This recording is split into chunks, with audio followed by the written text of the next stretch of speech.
আসসালামু আলাইকুম। সৌদি আরব প্রবাসীরা ভাই একটু সাবধানে থাকবেন। বর্তমানে সৌদির অবস্থা খুবই বাজে, বলার মতো ভাষা নাই। আর এই বাজে পরিস্থিতি আমরাই তৈরি করছি। আমরা যারা বাংলাদেশিরা আছি, আমরা এই পরিস্থিতিগুলো তৈরি করছি। শতকরা 95 থেকে 95% পর্যন্ত মানে যত ধরনের খারাপ কাজ আছে সব কাজের সাথে আমরা বাংলাদেশিরা জড়িত।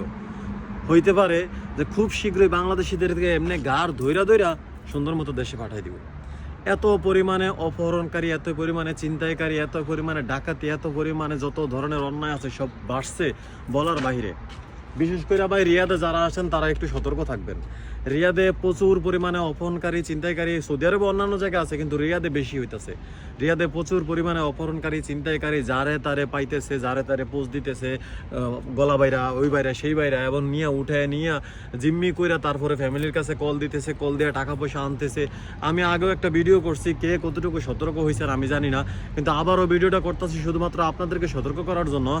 আমার নিজের খালতো বাইরে কালকা রাত্রে 8টা থেকে 8:30টার দিকে উনি ওনার বাসা থেকে যাইতেছে গোল্ড কেনার যাইতেছে। সাথে 30,000 রিয়াল ছিল ওনারে। এইখানে একটা বাড়ি মাইরা এখানে মনে হয় যে এতটুকু বড় ফুলাই ফেলছে, এবং এইখানে জামার উপরে ওনার জামারও ছিল, তারপর গেঞ্জি ছিল, গেঞ্জির উপর দিয়ে পোজ একদম পেটে গিয়ে লাগছে। তো যারা আছেন ভাই সৌদি আরবে একটু সাবধানে থাকবেন। তারপরে ওনার এখন অবস্থা কিন্তু এতটা ভালো না, একদম অসুস্থ বানায় ফেলছে। এবং ওনার টাকা পয়সা যা আছে তা তো গেছেই, টাকা পয়সা মালের উপরে দিয়ে গেছে, যাক আলহামদুলিল্লাহ, জানের উপরে দিয়ে যায় নাই। কিন্তু যাইতো কতক্ষণ? এই যে ওনার হয়তো বা জোর জবরদস্তি করে টাকা নিতে পারছে, এই কারণে ওনারা ক্ষতি করে নাই। যদি না নিতে পারতো তাহলে তো ওনারা ক্ষতি করতো। আর যদি কোনোভাবেই টাকা না পাইতো ওনারা হয়তো বা উঠে নিয়ে যেত, অপহরণ করে নিয়ে যেত, তারপরে জিম্মি করে পরিবারের কাছে টাকা আদায় করতো। যারা সৌদি আরবে আছেন, বিশেষ করে বাংলাদেশিরা, আমার কথা তো এখন বাংলাদেশিরাই বুঝবেন, যারা সৌদি আরবে আছেন ভাই একটু সতর্ক থাকবেন। আর এই সব অপহরণকারীকে আপনি খোঁজ নেন, ম্যাক্সিমামই বাংলাদেশি। এরা অপহরণ করে, এরা চিন্তাই করে, এরাই যত ধরনের অন্যায়ের সাথে জড়িত। এদের জন্য আরও 10টা ভালো মানুষের অবস্থা খারাপ হয়ে যাবে এই দেশে।